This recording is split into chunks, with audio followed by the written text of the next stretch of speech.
Selamat pagi, salam sejahtera untuk kita semua. Ketemu lagi nih kita di tutorial tentang topoksi kegiatan penyuluhan perikanan, terutama dalam pengajuan dupaknya.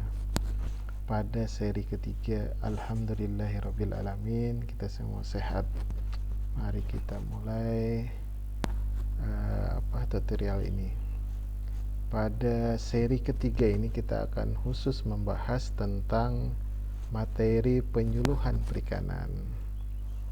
Jadi pada bagian pelaksanaan di sub bagiannya materi penyuluhan.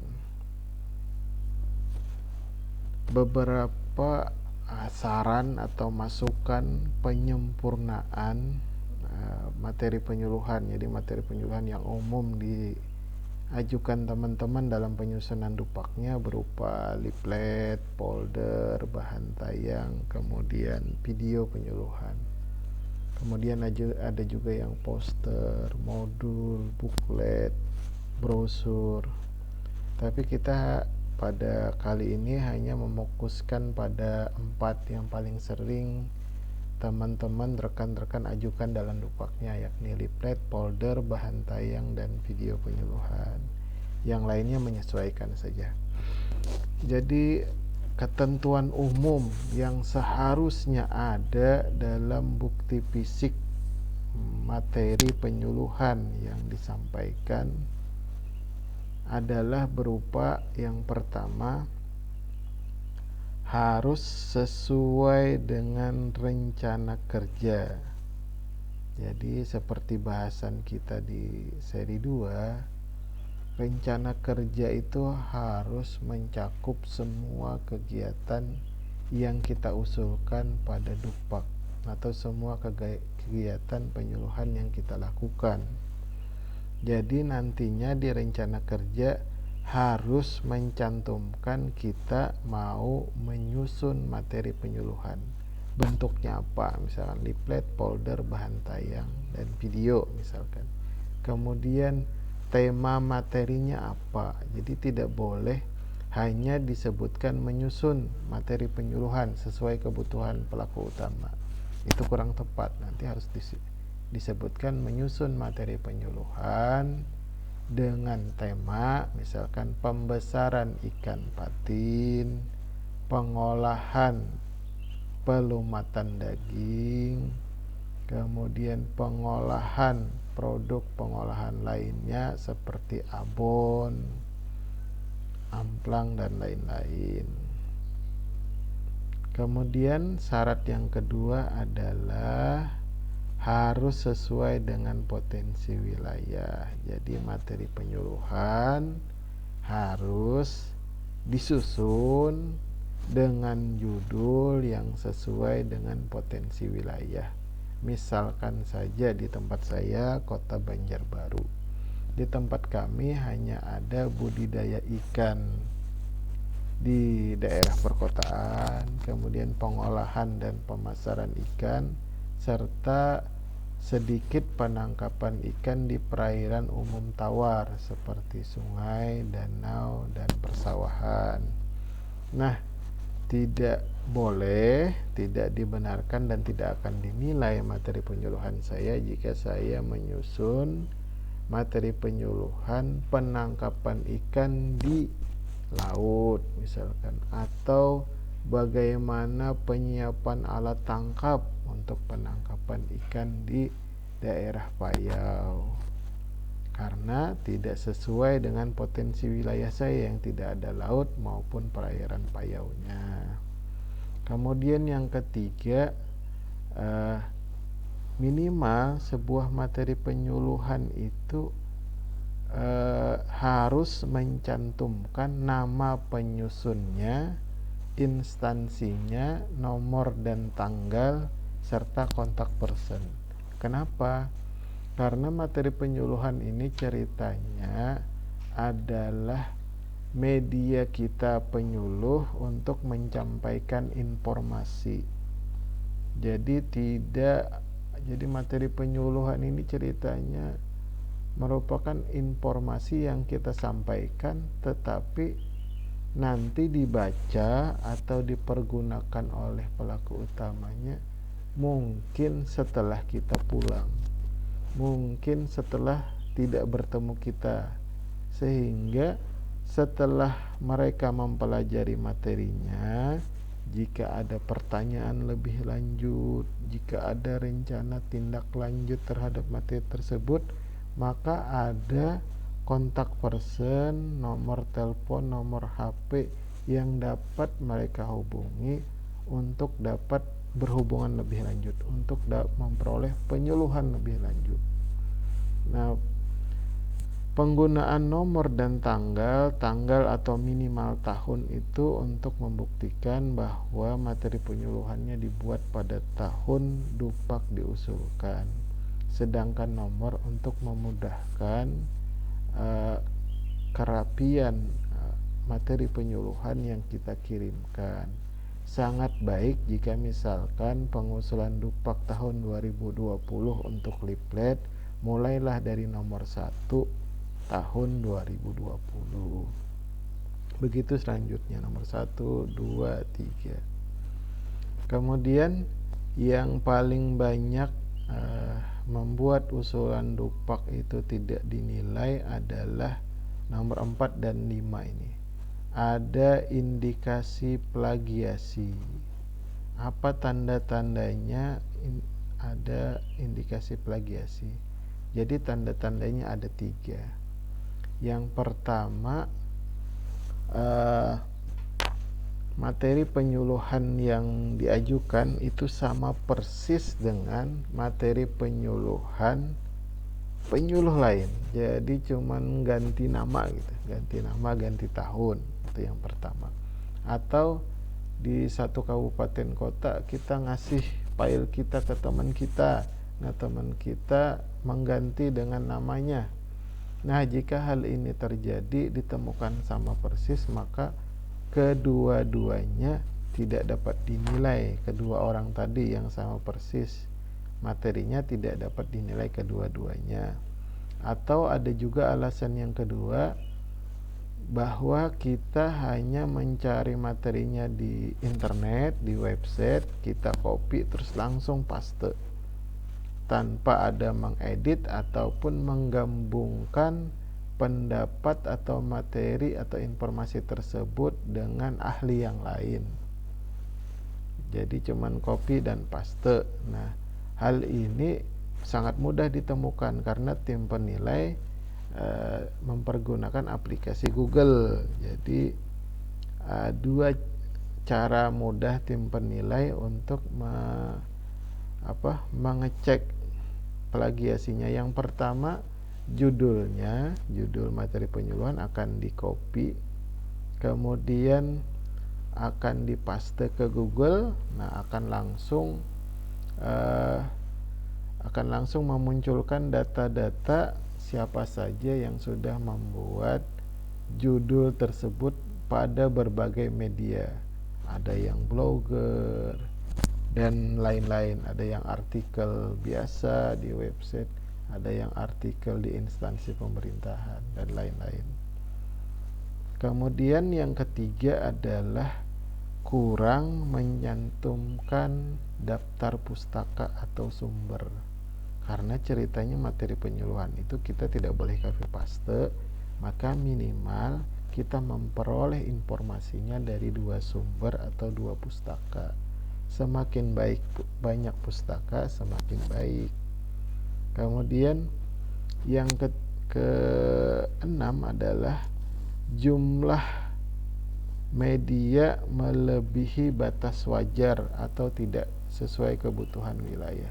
Batas wajarnya yang pertama bisa dilihat dari banyaknya penggunaan media penyuluhan pada pertemuan penyuluhan berupa anjang sana, pertemuan kelompok, dan bimbingan pemecahan masalah.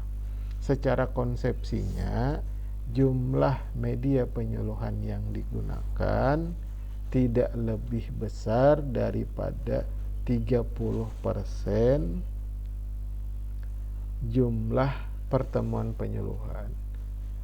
Atau begini saja singkatnya, seorang penyuluh melaporkan pada dupaknya, menyampaikan dupaknya telah melakukan anjang sana sebanyak 30 kali, kemudian pertemuan kelompok sebanyak 30 kali, kemudian bimbingan pemecahan masalah sebanyak 40 kali. Dengan kata lain, dalam suatu periode pengusulan dupak, penyuluh yang bersangkutan mengajukan 100 buah laporan pertemuan.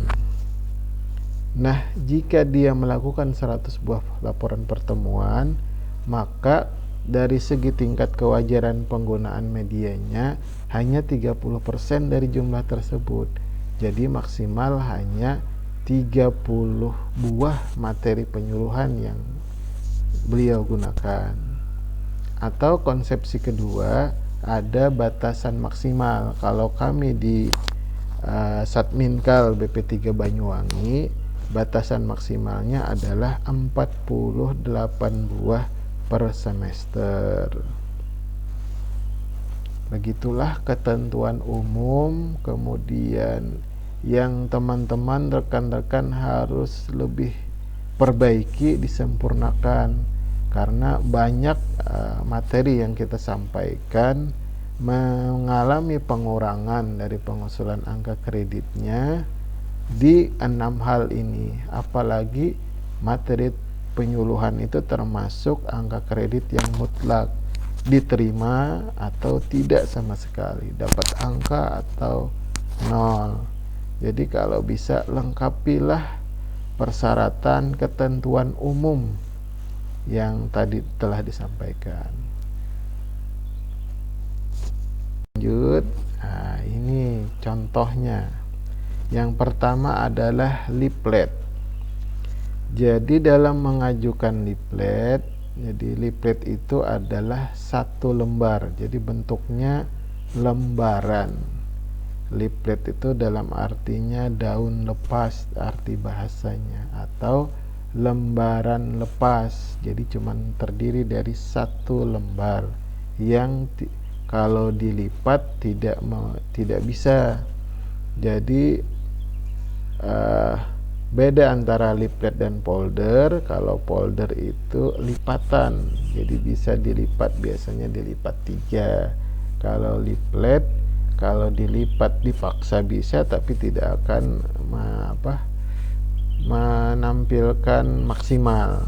Jadi dia sebaiknya tidak dilipat. Jadi leaflet ada informasi penyuluhan berupa lembaran lepas, tidak dilipat. Unsur apa saja yang harusnya ada pada leaflet? Yang pertama adalah judul. Nah, judul harus Bapak Ibu rekan-rekan jaga agar belum pernah ada yang menggunakan judul tersebut. Jadi harus spesifik judulnya. Kemudian selain spesifik, coba ceklah di Google, di internet. Ketikkan judul kita di aplikasi Google. Search. Kemudian apakah ada di daftar pencarian Google tersebut judul tersebut? Kalau sudah ada, maka gantilah dengan judul yang lebih baik atau judul yang lebih spesifik. Oke, yang kedua adalah unsur yang kedua, penomoran dan tahun. Nah, urutkanlah nomor dan tahun leaflet kita. Misalkan untuk tahun 2020, maka urutkan dari nomor 1 sampai nomor terakhir yang kita buat. Nanti jika kita mengajukan lagi dupak pada periode Juli dan Desember 2020, maka penomorannya adalah kelanjutan dari periode Januari dan Juni. Misalkan periode Januari dan sampai dengan Juni kita menyusun 10 buah leaflet, maka pada periode Juni dan Desember leaflet kita beri nomor dimulai dari nomor 11. Kemudian yang ketiga adalah nama penyusun, nama penyuluhnya. Kemudian yang keempat juga harus menyertakan instansi tempat kita berada. Kemudian nomor 5, materi pokoknya. Materi pokok isinya kita berupa gambar dan tulisan. Kemudian pustaka. Nah, ini yang wajib tadi. Pustakanya minimal 2. Lebih banyak lebih baik. Kemudian unsur yang ketujuh adalah kontak person. Nah, pada penulisan daftar pustaka, penulisan HTT www ini dinilai kurang tepat. Jadi yang tepatnya bagaimana? Nah, yang tepatnya akan kita coba praktekkan pada langkah di bawah ini. Nah, ini dia cara mencantumkan pustaka yang benar. Yang pertama, jika buku, maka format penulisannya adalah nama penulis tapi dibalik namanya. Nama belakangnya duluan, baru nama depan, baru tahunnya, baru judul bukunya, baru edisi atau penerbit, kemudian tempat publikasi. Jadi nanti contoh penulisannya begini. Nah, ini contoh penulisannya. Kemudian artikel jurnal. Nah, jika kita membaca majalah, jurnal, buletin, proceeding, maka cara penulisannya adalah nama penulis. Jika lebih dari 1 ditulis semua. Jika 4 baru nanti cuman 1 yang ditulis, yang lainnya dan kawan-kawan. Kemudian tahun publikasi, judul artikel, nama jurnal, nomor volume, kemudian halaman berapa kita peroleh. Seperti ini nanti penulisannya. Kemudian jika di internet yang tadi tidak boleh http www, maka seharusnya adalah nama penulis, tahun, judul dari artikel di internet tersebut, kemudian alamat websitenya, dan tanggal diakses, sehingga nanti penulisannya seperti ini.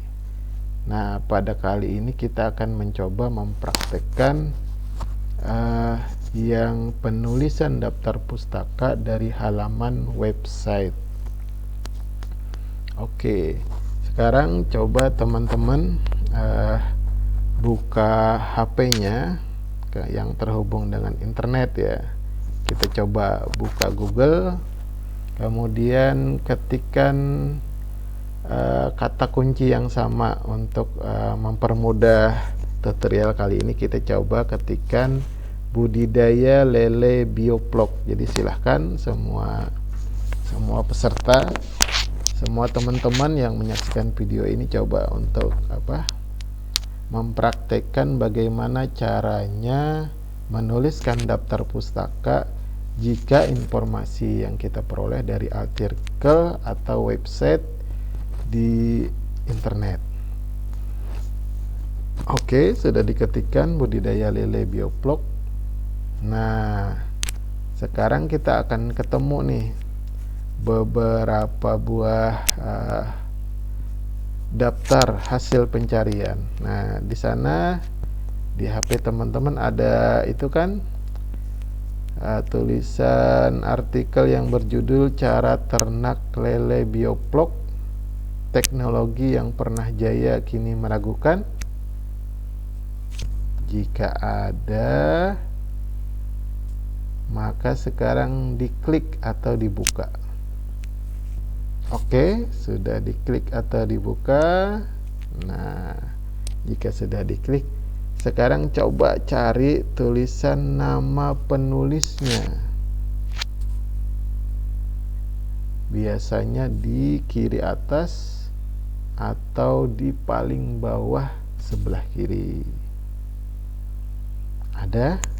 Nah, jika nama penulisnya terdiri dari dua suku kata, misalkan Fahrur Raji, maka nanti dibalik Raji F atau Raji Fahrur. Raji F, Raji, koma, F titik, kemudian tahun, ada tahunnya, biasanya di bagian kiri atas atau di bagian kiri bawah. Kemudian judul tulisannya cara ternak lele bioblok teknologi yang pernah jaya kini meragukan. Kemudian alamat websitenya ada dan tanggal diakses hari ini. Nah, kelima informasi tadi disusun pada format sesuai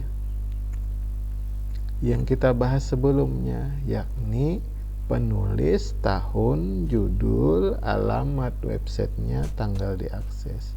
Nah, dengan demikian kita sudah memperoleh daftar pustaka yang benar. Jadi penulisan HTTP ini salah, nanti kita gantinya dengan yang sesuai yang kita buka. Lanjut pada materi penyuluhan berikutnya, yakni folder. Folder pada prinsipnya sama dengan leaflet tadi. Hanya yang membedakannya adalah kalau leaflet berupa lembaran, kalau folder dapat dilipat. Jadi dilipat, paling banyak dilipat 3. Nah, unsurnya sama 7 seperti tadi. Jadi judul, ingat tadi sama seperti tadi, judulnya harus spesifik. Kemudian coba cek di Google, jika ada yang sama maka cari lagi judul yang lebih khas. Jadi unsur-unsurnya selain judul, nomor, nama penyusun, instansi, materi pokok, pustaka, dan kontak person itu sama seperti sebelumnya yang tadi leaflet. Jadi perbedaan antara leaflet folder hanya pada dilipat sama tidak dilipat, unsurnya sama. Nah, penulisan daftar pustaka yang benar seperti pada layar ini contohnya. Kemudian yang ketiga adalah materi penyuluhan dalam bentuk bahan tayang. Bahan tayang ini yang pertama sama seperti yang sebelumnya, judul harus spesifik. Coba cek di Google.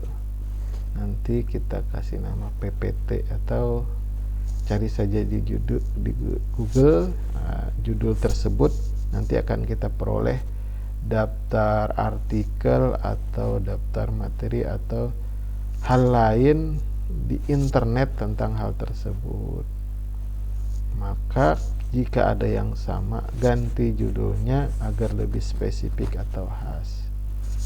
Kemudian sangat penting juga menambahkan, karena kita kan bukan peneliti ya, kita hanya pengembang. Jadi kita hasil penelitian orang lain kita susun dalam bentuk materi penyuluhan, kemudian kita sampaikan. Jadi sangat baik jika kita menuliskan kata-kata ini nih, diedit dan dijadikan materi penyuluhan oleh kita. Nah, kemudian unsur berikutnya adalah nama penyusun, instansi tempat kita berada, dan tahunnya. Kemudian materi pokoknya sama, isi informasi penyuluhan. Kemudian sumbernya sama seperti yang dua materi penyuluhan sebelumnya. Jadi setiap materi penyuluhan harus memiliki sumber atau pustaka minimal 2. Semakin banyak semakin baik. Nah, Adapun cara penulisannya seperti kita bahas sebelumnya. Jika dari buku, maka nama penulis, namanya jika dua suku kata dibalik, kemudian tahun, judul buku, penerbit, dan kota penerbit. Nah, adapun penulisannya seperti ini. Nah, begitu untuk daftar pustaka. Kemudian untuk video atau film. Nah, sama juga untuk video dan film, judulnya yang pertama judulnya harus spesifik. Cek saja di Google atau di YouTube. Nah, ini kalau video bisa dicek di Google dan di YouTube. Kemudian tanggal, harus ada tanggalnya. Jadi video itu bukan video orang lain terus langsung kita ajukan tanpa ada pengeditan, pemberian judul, tanggal, nama penyusun, instansi. Kemudian yang harus Bapak dan Ibu ingat dalam penyusunan video atau film penyuluhan, durasinya minimal 15 menit. Ya, kemudian video itu harus tidak hanya berisi gambar, jadi harus gabungan dari suara dan gambar. Nah, itu yang disebut sebagai video atau film materi penyuluhan atau video film kegiatan penyuluhan. Demikian yang dapat saya sampaikan pada penyusunan materi penyuluhan yang lebih baik, sehingga nantinya harapan kita bersama dapat dinilai lebih baik pada pengajuan dupak kita dan kita memperoleh nilai angka kredit sesuai yang kita niatkan. Demikian yang dapat saya sampaikan. Mohon maaf jika dalam pemaparan ini ada salah dan hilaf. Wabillahi taufiq wal hidayah. Wassalamualaikum warahmatullahi wabarakatuh.